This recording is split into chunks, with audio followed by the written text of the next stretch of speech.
There's nothing untoward, it's just I'm useless at remembering stuff otherwise. I'm Brett, that's my name, Brett, Oh, yeah.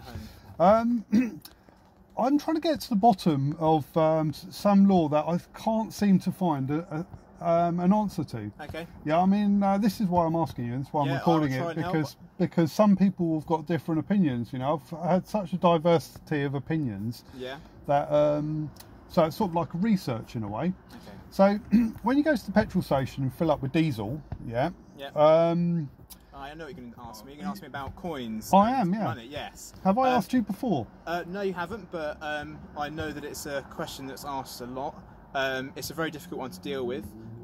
What I would say is, obviously, the coins being used are legitimate. Yeah, I've got one here if you want to see it.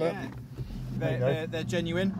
Yeah, it's a genuine coin from the Royal Mint. And there's nothing wrong with this as being, it is literally what it says, £100 as it says. That is £100 right there. Yeah. The issue is that companies, petrol stations, supermarkets, other shops don't like that money being used, and so they obviously then refuse it often, and then that's how the issue arises. In terms of investigations, I couldn't say what would then happen. I've never investigated a crime like that before, because they might report it as a bilking, where people have used that money, well, filled up their car, gone, here's the money I want to pay for it, and they've obviously refused it. As a one-off incident, it might be deemed as, you know, acceptable, but if the same person keeps on doing the same thing over and over again, it could be determined that that person knows and is intending not to pay because they know that they're not going to have that money accepted. So if that continued to happen, then that person might find themselves being investigated for bilking offences because they've gone to the petrol station knowing that the petrol station, for example, are going to refuse this type of payment, and they've got the right to refuse that payment because, you know, for example, £50 notes and £20 notes can be counterfeited as well, so they often don't accept that as payment, and they can expect, especially in this modern age, to accept reasonable payment, which would be usually by card rather than a coin that is obviously holds the value of £100 but is more used for commemorative and decorative and collections rather than actual payment of products, if that makes sense. Yeah, it's a good answer, I think. It's reasonably well thought out, I think. What doesn't add up to me, though, is that, you know, a £50 note is legal tender. If it's counterfeit, that would be a crime in its own right, wouldn't it? Passing counterfeit money. I think the issue that the petrol stations have is knowing what is counterfeit and what isn't. If you take a standard, you know, a lay person who doesn't necessarily know this, and is just working part-time at the petrol station, they're not going to know this information, and they're going to have issues with taking it, and they're not going to want to accept something that they're not sure about. So I would say if you then can't pay with that, then it should be expected that you pay with something else that they can accept. Okay, the reason why I think it's quite an interesting question is because I've sort of looked up what the definition of legal tender is. Yeah, and the definition of legal tender, there's lots of different definitions, but they all basically say that it's money that's recognised by the state that a creditor is obliged to accept off a debtor.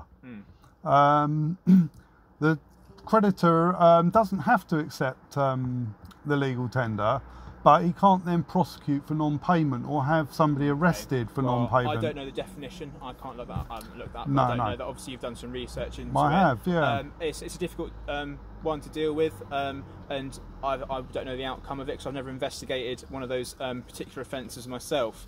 So I couldn't say what the outcome would or wouldn't be.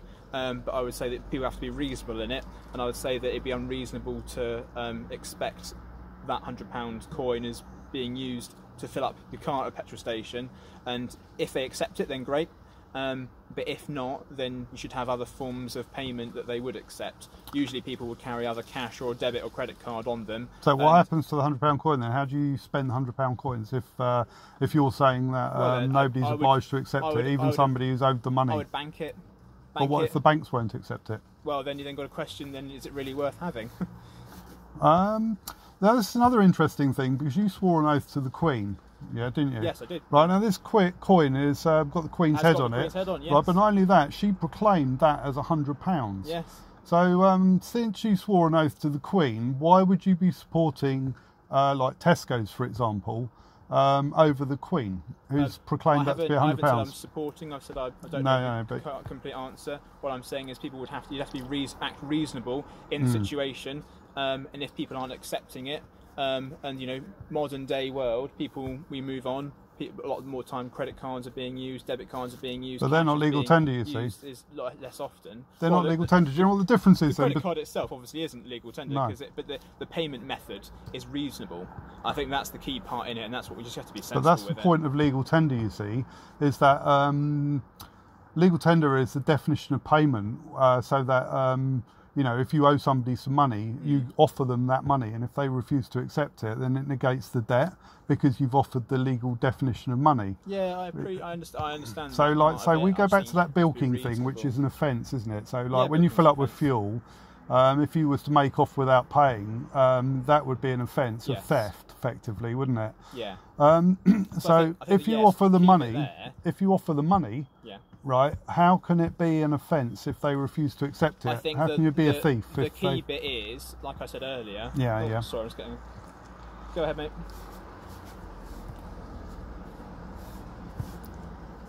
No, I'm just speaking with a member of the public at the moment.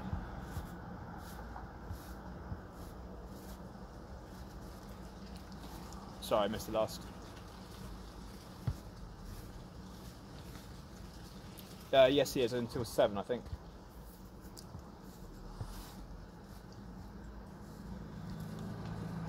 Yeah, I think it's... Oh, gosh.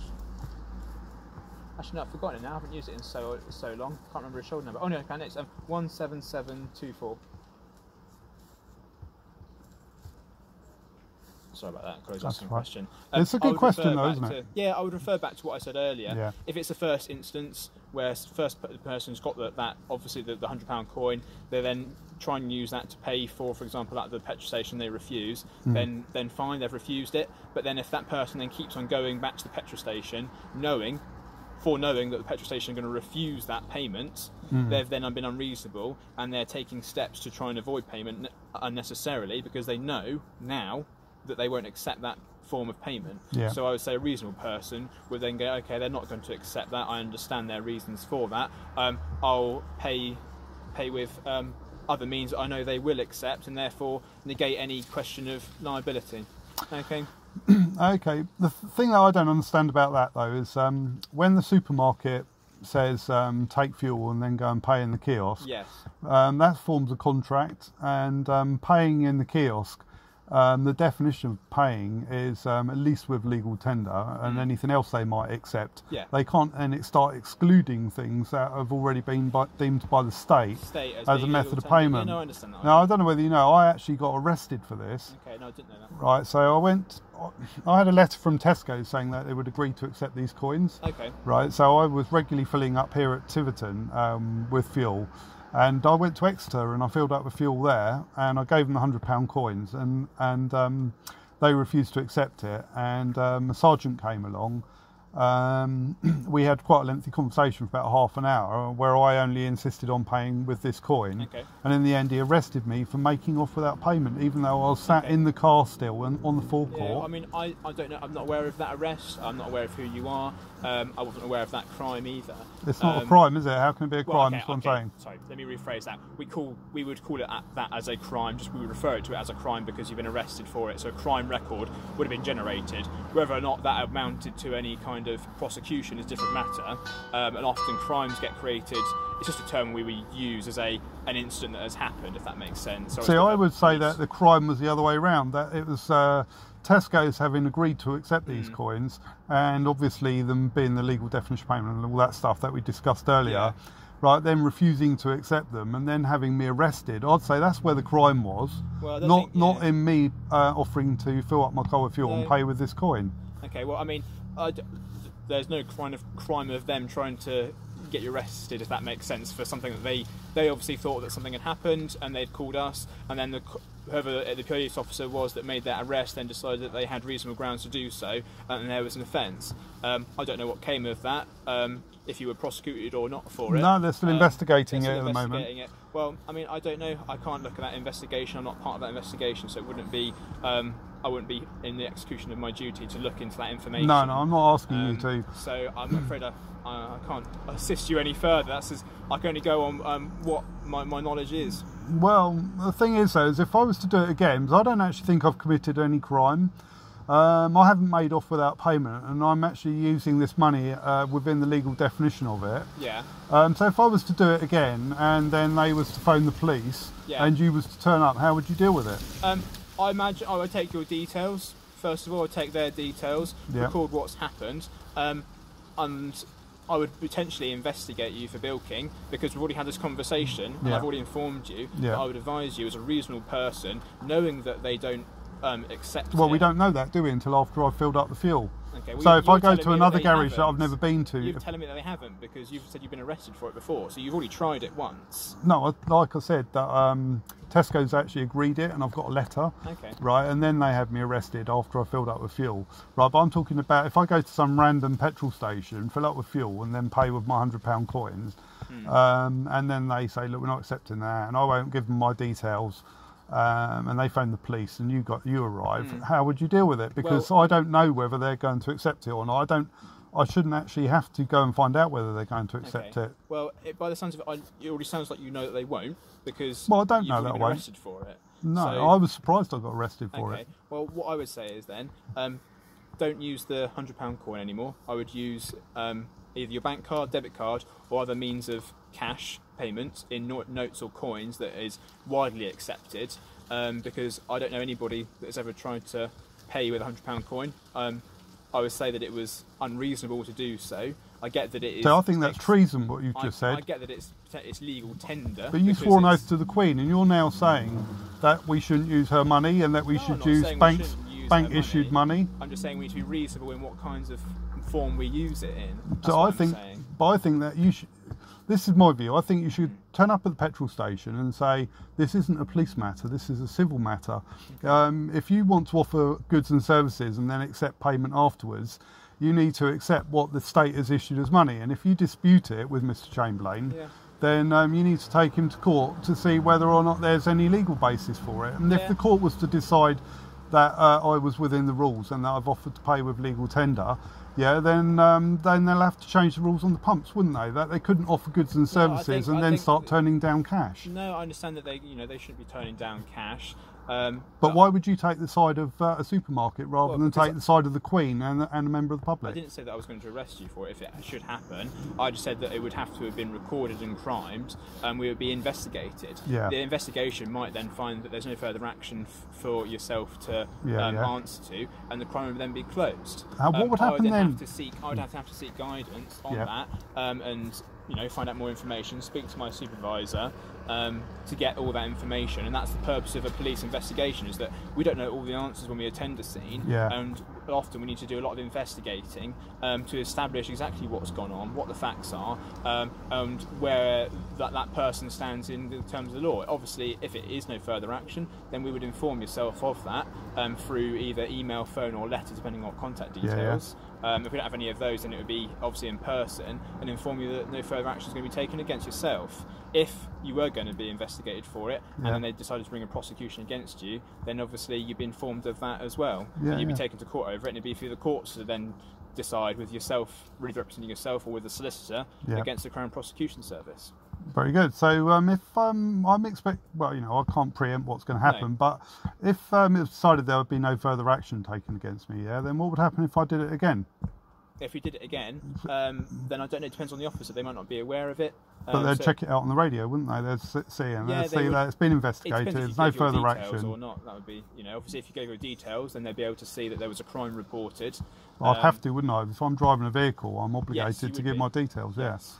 but not necessarily to the supermarket, because this was the other thing, yeah, is they've got this thing called a no means to pay form. Yes, I know about those. Yeah, right. Well, if I'm offering to pay with that, I have got the means to pay, haven't I? So I don't see why I need to fill out their no means to pay form. No, I understand that. I just think that a reasonable person would go, right, save all of this hassle, save potential of being investigated or arrested. I'm just going to pay with my credit card like every other person, or debit card, or with cash that is So what should we do with this then? Oh, keep it. I mean, I'm surprised if the banks aren't accepting it, then, I mean, you've got to question its use, if that makes sense. So you're questioning the Queen, aren't you then? I'm not questioning the Queen at all. Well, you are really, aren't you? I'm not. That's a really silly thing to say. I'm not questioning the Queen, I'm questioning she if made it's that reasonable to use that. Anyway, I think we're going round and round in circles. But it was an interesting conversation. What's your name? Do you mind, PC Hanks, do you mind if I just take your details? Oh, I don't mind that. You can have my driving licence, look. Yeah, that's perfect, thank you very much. There you go. Seeing as I'm driving, and I'm obliged to. Yeah, ideal. I'm guessing car's all insured to yourself. Yep. Lovely, thank you very much. Thanks. So, what was your name? PC Hanks. And what's your shoulder number? 17531. 17531. Thank you very much for the conversation. I very much enjoyed it. Yep, sure.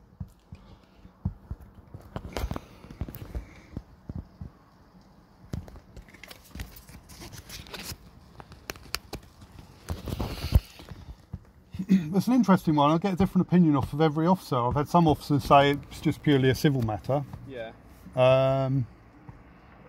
I think you've given a reasonably balanced view and opinion of it. Yeah, so. I mean, it's one of those things that it would need to be investigated potentially. It could end up being a civil matter, but I don't know the law for that on top of my head, and it's something that would need to be investigated. Obviously, bilking is a very clear offence, but the ins and outs of that, because you actually say you are giving them a form of payment, it's there whether or not it would then be down to them to accept or not. Would then make it an offence or not, and that would also have to be investigated, obviously. Okay, and obviously their Tesco's policy on that.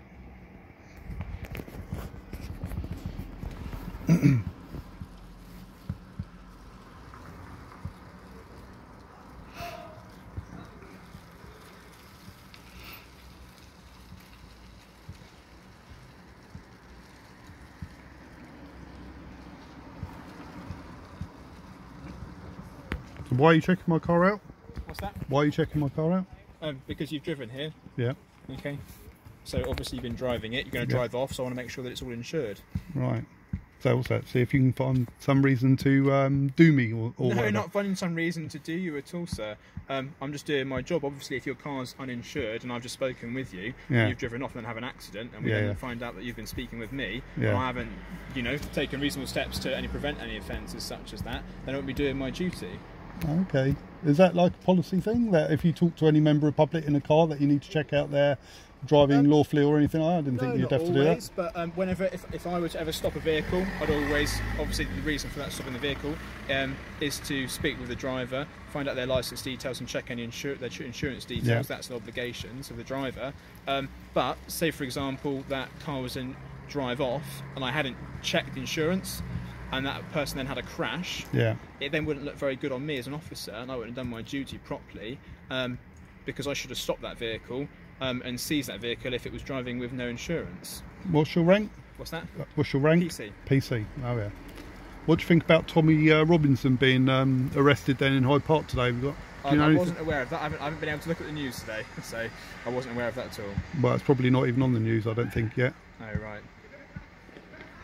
What do you think about the lockdown that's coming on Thursday then? Do you think it's coincidence that it's for November the 5th?